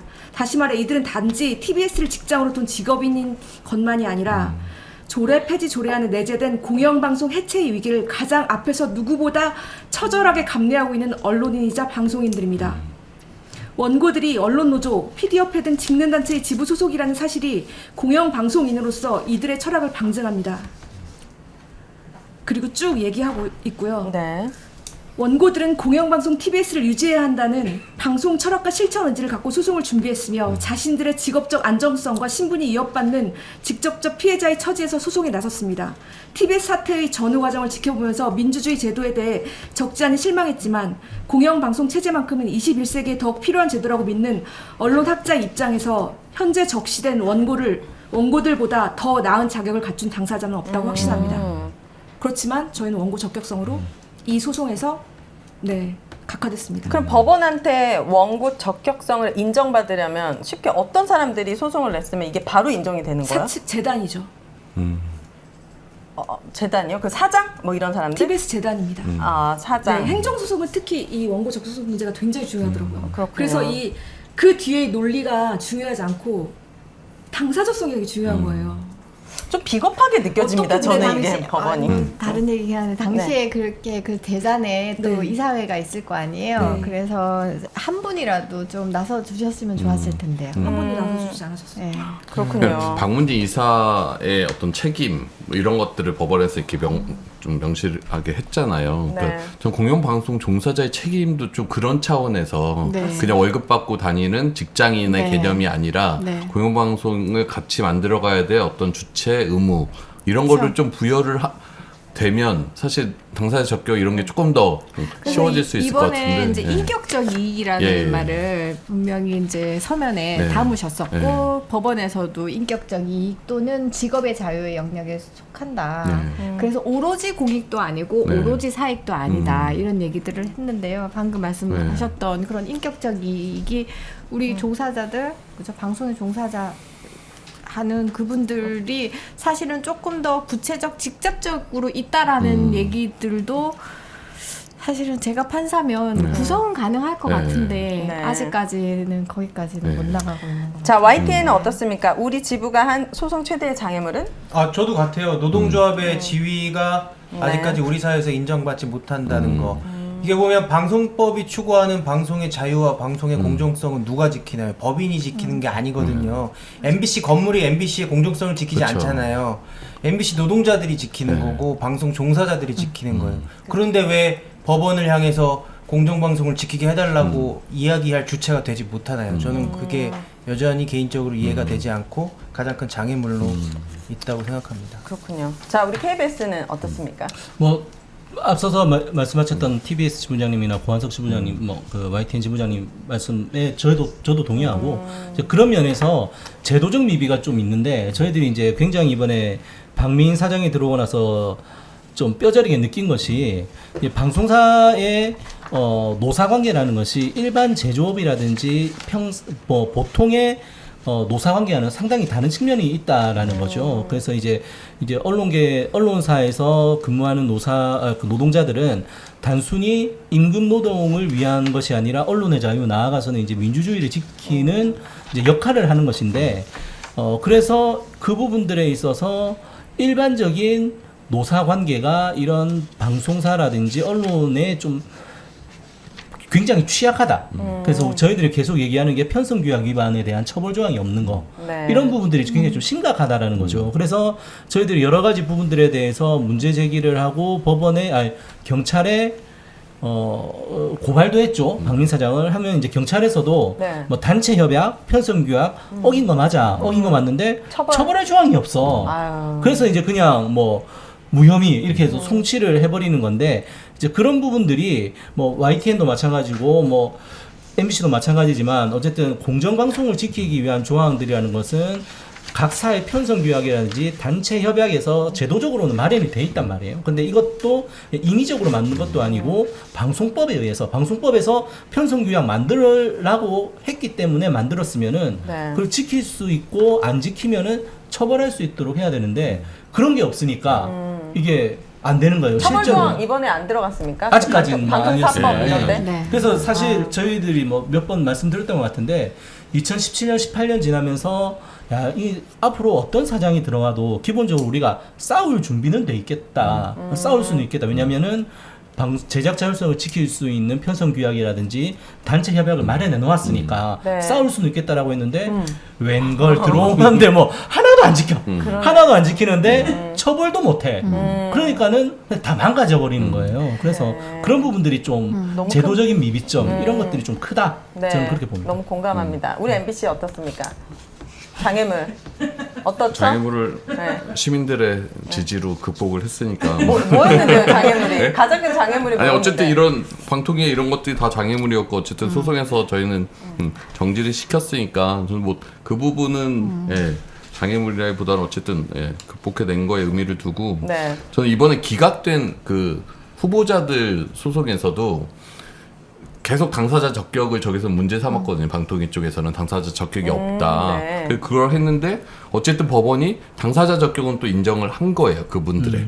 그런데 내용상 아까 집행정지 요건상 회복할 수 없는 손해가 긴급하냐 이런 부분에서 본안 소송에서 다툴면 된다라고 이제 판단을 한 거여서 그것도 좀 한 단계 좀 진전된 결정이 아니었나. 그래서 이사 후보 지원자들도 이렇게 공정하게 심사받고 그런 권리 거기에 대해서 어느 정도 좀 인정해준 판결이 또 좀 의미가 있지 않나 생각이 들더라고요. 네. 자, 네 번째 키워드는 KBS도 가자입니다. 사실 이번 방통위에서 새 이사를 선임한 건 MBC뿐만 아니라 KBS도 마찬가지였습니다. 그런데 이번 결과를 보니까 소송에도 승산이 있을 것 같아요. 자, KBS 어제 소송을 제기를 하셨습니다. 네, 했다고 들었습니다. 7월 31일 날 이진수, 김태규, 이인체제 방통위가 공영방송 이사들의 일부만 선임을 했죠. KBS는 7명, 박문진은 6명. 그래서 이제 그렇게 일부만 선임을 했는데 MBC는 12일까지가 임기였고 KBS는 8월 31일까지가 임기였고 해서 네. 사실 MBC가 굉장히 좀 촉박했던 상황이었고 그래서 MBC가 이제 먼저 사실은 소송을 들어가셨던 거였고 KBS 이사님도 이제 그런 부분들을 좀 고려를 해서 이제 어제 네. 이제 제기를 하셨습니다. 정식 접수를 했고 네.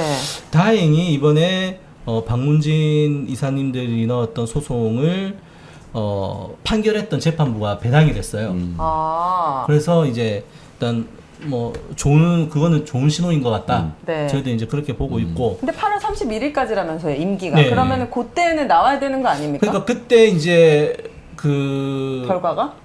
MBC 같은 경우도 5일날 소장 접수를 하시고 9일날 처음에 신문이 잡혀 있었는데 네. 그러면 12일날 이제 바로 임기가 임기가 끝나는 그런 상황 좀 빠듯한 상황이었는데 네. 저희도 또 그래서 지금 그 소송을 제기하셨던 이사들께서 MBC 사례를 좀 참고를 해서 대응을 하실 계획이 있으신 것 같아요. 그래서 네. 이제 그런 부분들을 조금 봐야 될 것 같습니다. 이게 인용된다고 해도 박민이 사라지는 건 아니잖아요, 사실. 그죠? 근데 그러니까 저희들도 이제 저희들은 이번 이사회가 중요한 게 MBC 같은 경우에는 만약에 이번에 바뀌면 2026년까지 임기가 있는 안영준 사장이 어떻게 될지 모르는 상황이었고 저희 같은 경우에는 이번에 들어오는 이사진이 12월 11일에 임기가 끝나는 후임 사장을 박민 다음에 후임 사장을 공모를 해야 되는 절차를 진행을 해야 되거든요. 그렇군요. 그래서 이제 사실은 이번에도 왜 7명의 이사만 바꿨을까? 근데 그 7명으로 새로 들어오는 이사들의 면면이 참 하나같이 말로 표현할 수 없는 네. 좀 답답하신 분들이었고 네. 정권과 코드가 맞는 분들이었죠. 그래서 사실 박민이 또 연임하는 거 아닌가? 뭐 그런 이제 우려들이 많이 있었는데 네. 일단 물론 이번에 집행정지 넣은 게 받아들여진다고 하더라도 네. 소위 이제 얘기하는 여야 구조에서 KBS 같은 경우에는 11명 중에 여권이 6명, 야권이 5명이라서 수적 우위는 이제 뭐 역전이 되거나 그러진 않아요. 네, 근데 다만 네.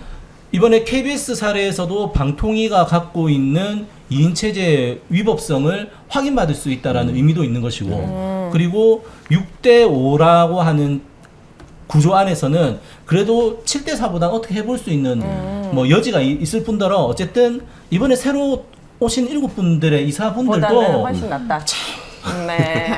더 이상 얘기하지 않겠습니다. 저는 이제 KBS 사건이 이제 우리 사건에서 인용됐던 설씨들을 갖다가 그대로 유지하기를 굉장히 바라고요. 네. 근데 이제 국영과 이제 공영의 차이에 대해서 혹시 이제 법원에서 좀 착안해서 다른 말씀을 하실 수 있다라는 생각은 조금 드는데 그런데 이번 판결에서 이제 좀 독창적인 거 만약에 인용이 난다라면 독창적인 게 뭐냐면 방송법상의 그 KBS 이사의 그 임명 권한은 대통령에게 있습니다. 네. 그래서 방통위는 추천 권한을 가져요.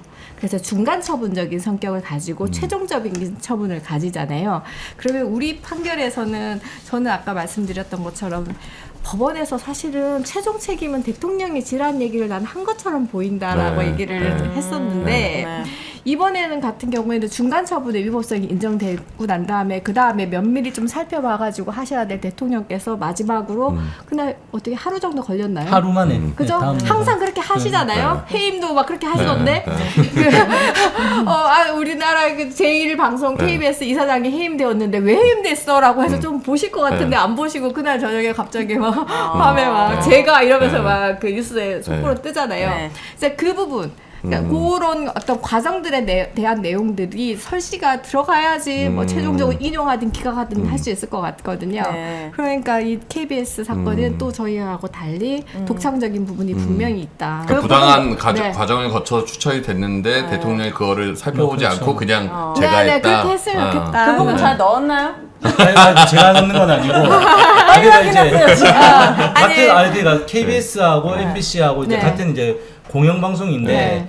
이 그 지배 구조가 이제 좀 다른 거죠. 그래서 이제 사실 항상 좀 KBS가 막혀왔던 거는 모든 임명권자가 대통령이라는 부분들 때문에 좀 많이 좀 네. 큰 산이었어요. 근데 이제 과거에 보니까는 뭐 꼭 그런 게 뭐 불가능했던 건 아니었던 것 같고 제 네. 기억에는 예전에 인천공항공사 사장이 임명을 대통령이 하는 걸로 알고 있는데 사장이 2명이었던 경우가 있었어요. 네. 네. 그래서 뭐 꼭 그 대통령 임명권이라는 것이 절대적으로 보호받아야 된다라는 것은 아닌 것 같고 네. 지금 어쨌든 대통령이 임명을 하는 자리가 뭐 전국에 한 몇백 개, 몇천 개 이렇게 될 텐데 그런 자리에 대해서도 대통령이 임명을 한 것도 대통령도 책임감이 있어야 된다. 네. 그래서 네. 그 과정 자체도 적법하고 타당해야지 대통령의 임명권이라는 것도 존중받을 수 있다라는 부분들을 네. 재판부가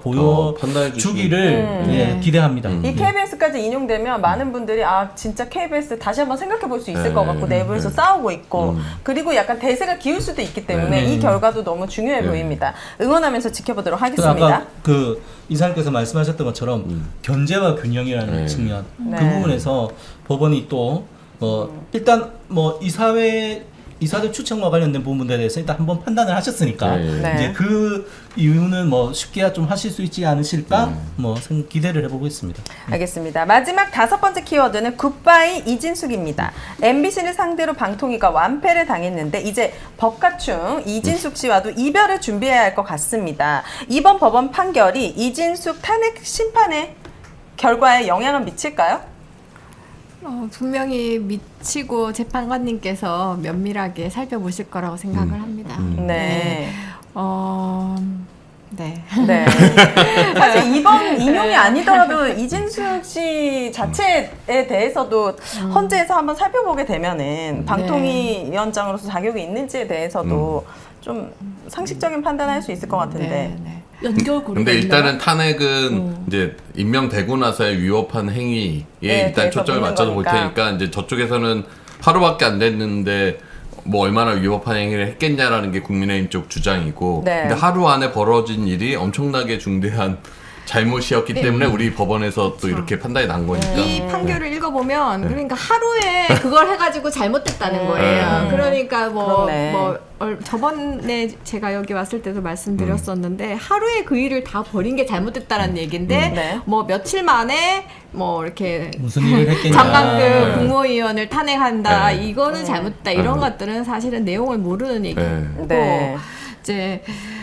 이제 그 헌법재판관들께서 이걸 갖다가 이제 보시면서 중대하냐 중대하지 않느냐를 따질 때 네. 이게 잠정집행정지에 보면은 불안을 갖다가 해소한단 말을 썼잖아요. 네. 아, 네, 그래요? 불안을 갖다 해소하기 위해서 이렇게 잠정집행정지를 한다 말씀하셨고 그리고 회복할 수 없는 손해라고 하는 그 내용들을 말씀을 하실 때도 여러 가지 이사들이 놓치지 않으려고 하는 어떤 그런 이익들이 개별적 뭐 구체적 법적 이익이고 이런 얘기들 그러면 그것을 침해한 것은 이건 중대한 위법이 될 수 있다 이렇게 연결될 수 있어서 네. 이 판결 설시에 군데군데 그들이 중대한 위법을 저질렀다는 말은 없지만 네, 집행정지를 받아주기까지의 개별적인 요건들을 살펴봤을 때는 네. 중대한 위법이 있기 때문에 이러이러한 손해들이 있고 공공복리 저해하고 비교 형량했을 때 회복할 수 없는 손해를 갖다가 지켜주는 것이 더 중요하다는 얘기를 하는 과정에서 너희들이 했던 행위는 중대한 위법이야라는 말을 하셨다고 네. 생각이 읽혔습니다. 배우 제니아님께서 박 이사님 은근히 귀여우시다고. 어디가요? 저도 그렇게 느끼고 있습니다. 네, 굉장히 사랑스러우신 캐릭터 같습니다. 변호사들이 가장 싫어하는 질문이긴 한데 네. 탄핵 가능성이 몇 % 정도 보시는지. 현재 몇 이진숙? 퍼센트라고 네, 이진숙. 기보다는 네. 만약에 50 이하였는데 50 위로 올라갔다고 봅니다. 아. 이 판결로. 이 판결로. 이진숙 이상의 후보자가 또 있습니까? 언론계? 저는 궁금한데 더 나오면 진짜 너무 심각한 거 아니에요? 반성하세요 다들. 무궁무진합니다. 또 그분은- 있어요. 그래요? 그 무궁무진합니다. 노조원 박탈되신 분 아니에요? 옛날에? 아니, 기자협회에서 기자 제명됐어요. 그래서 언론인 아니십니다. 아 그래요? 네. 자, 그 방통위가 이번 재판에서도 그 속기록 당일날 회의록을 안 냈단 말이에요. 무슨 2인 체제, 1인 체제에서는 의결이 없다 막 이러면서. 근데 재판부가 그 딱 멘트를 넣어 주셨어요. 그러니까 방통위가 제출한 소명 뭐 증언이나 소명 자료만으로는 위법적인 게 없다라고 볼 수 없다. 그럼 이게 헌재에서도 판단할 때 헌재 과연 이제 이런 결정까지 받았는데 방통위가 그럼 결국 그날 회의록이나 이런 거를 자기도 입증 자료가 있어야 될 거 아니에요. 공정하게 진행됐다는 거를 그걸 낼지 여부도 좀 봐야 될 것 같고 네. 그래서 헌재 심리 과정에서 어떤 공방이 오고 하는지도 네. 봐야 탄핵 결정 좀 알 수 있을 것 같아요. 저는 대본 쓰면서 당연히 논리적 기결로 이진숙이 탄핵 심판에서 이용되겠다고 당연히 생각했거든요. 네. 그래서 제가 지금 주문을 걸겠습니다. 만약에 또 이민 이민이 가고 싶으신 것 같은데. 발리로 이민 가겠습니다. 네. 자, 윤석열 정권의 MBC 장악 다른 시나리오도 있을지 혹시 예상하고 계시는 거? 뭐 당장은 류일인 방심이 아직 남아 있잖아요. 이제는 3인 체제에서 이제 막 심의하고 이럴 아, 것 같은데 그래요? 거의 9인 중에 3인 같고. 네. 근데 류일인 방심이 문제 있을 거고 또 이제 제어가 문제가 있잖아요. 근데 제어가가 방통위의 지금 1인 체제와 이게 어떻게 연결될지는 좀 봐야 되고 전 방통위 정말 양심 없는 게 우리 서면에서 기존의 방문지 이사들이 유지가 되면 올해 연말에 중차대한 제어가 심사에 어머나. 악영향이 있을 수 있을 것 같다. 그래서 제어가를 준비할 새로운 이사진들이 빨리 들어가야 된다. 이렇게 또 주장해. 제가 신문길이 이제 어떻게 됐었냐면 저희께 11시 네. 했었고 네. 그리고 우리 탈락자 세 분이 제기했던 것이 11시 30분 네. 예정되어 있었습니다. 그래서 이제 절차적으로 이제 그 두 양 재판부 그리고 대리인이 갔잖아요. 네. 네, 대리인이 갔다 보니까 이제 양 재판부가 그 절차적으로 그렇게 조율을 했던 거예요. 그런데 45분까지 저희가 이제 진행이 됐었어요. 네. 11시에서부터. 그래가지고 이제 판사님이 딱 준비해가지고 오셨던 걸 갖다가 이제 다 끝냈어요. 근데 이제 제가 이제 손을 들었죠. 네. 왜냐면 대리인께서 나가시려고 해서 제가 네. 손을 들었어요. 그래서 뭐 좀 하지 말라는 사인을 보내더라고. 아, 조용한 네. 변호사님도 네. 점잖으시고 하니까. 네. 그런데 이제 해줘야 될 내용이 딱 두 개 있었어요. 뭐냐면 서면에 적었던 걸 갖다가 한 번 더 얘기하기 위해서 했던 게 아니라 네. 그 자리에서 대리인이 얘기했던 내용들 중에서 허위의 사실, 아. 맞지 않는 사실이 저희가 보기엔 딱 두 개가 있었어요. 그게 뭐냐면 민법상 재단법인적인 재단법인이다. 성격을 가지는 것이기 때문에 이 사람들이 어떤 공적인 어떤 그런 역할들을 하는 것은 부차적이다 이런 얘기 하나. 그리고 두 번째는 방금 위원장님 말씀하셨던 제허가 제허가 관련된 게 정말 시급하니까 이게 지금 이런 식으로 흔들리면 공공복리 져야 된다는 얘기들을 그분들께서 하셨어요. 그런데 정말 저희 민법사 재단법인은 아니고요. 네. 방문지법에 의해서 네. 설립된 공법인이고요. 네. 그리고 난 다음에 그분들이 무슨 얘기를 했냐면 정말 중요한 건데 공공기관 운영에 관한 법률이 있습니다. 네. 공공기관 운영에 관한 법률에 적용을 않죠. 받는 기관들에서 방문지는 빠지는 네. 역사가 있어요. 그 이유는 공공기관조차도 못 되는 지극히 사적인 네. 그 재단이어서가 아니라 네. 방송의 자유와 독립을 향유하는 기관으로서 아. 공공기관 공문법에 적용을 받으면 여러 가지 또 그게 있어요. 네. 그런데 저희는 그 공문법상의 제한보다 훨씬 더 우리 공공기관들을 갖다가 어떤 기자실에서 무슨 법 이렇게 이렇게 모니터로 네. 이사회가 그대로 공공기관 이사회가 공개되는 데가 어디 있습니까? 그러니까요. 네. 그 이상으로 그걸 봤거든요. 네. 그래서 그 얘기하고 제허가는 저 3년 동안 있었는데 제허가 업무를 해본 적이 없어요. 네. 그리고 제허가 할 때 우리 그 기조 본부장님께서 네. 방통위로 가셔가지고 소명도 네. 하시라는데 그런 자료는 제허가 관련된 거는 뭐 제허가가 뭐 안 나고 하면은 보고사항으로 올라올지 네. 모르겠지만 저희 MBC가 업무하고는 알아서 할 일이지. 하나도 네. 관련이 네. 없어요. 그런데 그렇게 불안을 조장하는 말씀을 하셨죠. 아, 그리고 자기들은 제어가를 지금 안 해주고 싶어하는 사람들이잖아요. 네. 그래놓고 마치 MBC가 제어가를 받기 위해서는 이 사진이 빨리 교체돼야 된다는. 진짜. 아 정말 양심도 없어요. 양심도. 그 방통위 측 대리인 중에 한 명이 이번에 KBS 이사로 선임이 된 사람입니다. 그러니까 그게 말이 근데 되냐고요. 제가 그래서 이제 관전 포인트 중에 네. 하나가 그러면은 MBC 사건이 있으니까 그분들 이제 어떻게 될까? 여기 이제 법률가들이 그럼 많잖아요. 바뀌나? 그분들이 KBS 사건은? 오셔가지고 했었잖아요. 네. 이인철 변호사님이 또 그러면 KBS 사건 하면은 또 차기환 여기도 또 김영식 많으시잖아요, 변호사님들. 네. 가셔서 하시나 그런 생각이 들더라고요. 아니, 저는 그러니까 못 이진숙이 알아들었죠. 뽑은 네. KBS 이사가 네. 이진숙의 소송을 대리하는 거예요. 공정하지가 않죠. 그럼 그 결정 자체가 의심을 받을 수가 있잖아요. 자기가 공정하게 원래도 뭐 MBC에 자기 변호인을 선임하기도 했지만 자기가 KBS 이사로 선임한 사람이 이진수 방통위의 소송을 대리한다. 이거 자체가 논란이 있을 수 있는 건데. 그 변호사법상의 수임 제한이라는 게 네. 있는데 그 수임 제한되는 사유가 자세하기는 한데 결국은 수임 제한의 취지는 뭐냐면 대리인은 대리인으로서 그대로 역할이 있고 본인은 본인으로서 역할이 있다라는 얘기거든요. 그래서 대리인과 본인이 혼재되기 시작하면 이거는 수임 제한 사유가 될 수 있다. 그게 바로 이익충돌 회피 의무라고 하는 것인데 네. 대리인의 이익과 본인의 이익은 썩지 말라는 얘기예요. 네. 그런데 이제 방통위와 그 이 대리인, 그죠? 변호사 제도라는 게 뭡니까?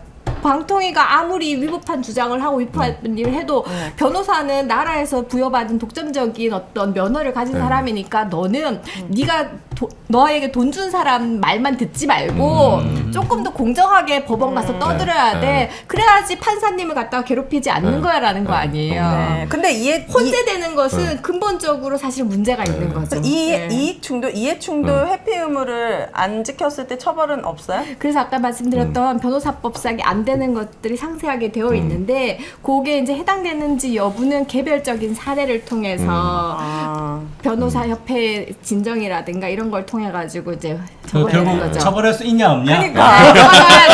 그거는 따져봐야 합니다. 이거는 막 벌금 1억씩 물어봐요. 그러면 다 회피하지. 그래서 아무튼 그런 어떤 취지에 맞지 않다. 네. 알겠습니다. 아, 박선아 이사님께서 굉장히 이번 소송 때 활약하셨음을 느끼셨죠? 아니 아직 당연하죠. 못할자만 봤다니까요. 아니요, 못할자. 손 들고 말씀하신 거잖아요, 지금. 이거에 근데 대해서. 그 두 가지를 너무 중요한 자세하게 적어주셨어요. 네.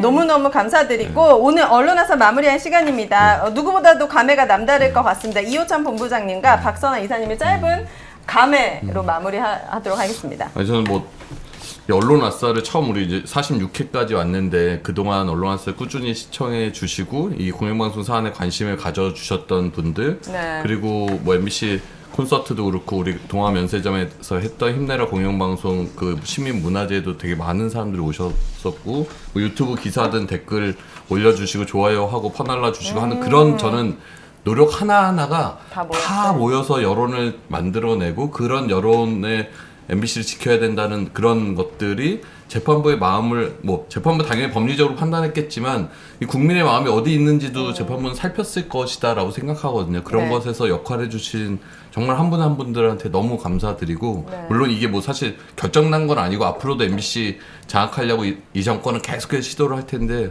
하여튼 이런 힘 모아서 하여튼 잘 지켜보겠다. 네. 정말 감사하다. 힘들 때 함께했던 이 동료들 잊지 마시고 네. 너무 감사하죠. 회복되시면 다 한 명 한 명씩 또 네. 구원해 주시고 알겠습니다. 언론인들이 진짜 뭉쳤으면 좋겠습니다. 그래야지 시민들이 더 지지를 보낼 것 같습니다. 우리 이사님 활약이 네. 아주 크셨네요. 소송 보니까. 지난번에 이제 여기 처음 왔을 때 이제 돌아가서 저 이사님들한테 뭐라고 얘기했냐면 그분들께서 벌써 40회 넘게 박문진 얘기를 하셨었나 봐요. 네. 그래서 정말 한 번도 사실은 그 이제 유튜브에서 보지 않았던 게 네. 너무 죄송스러웠고 네.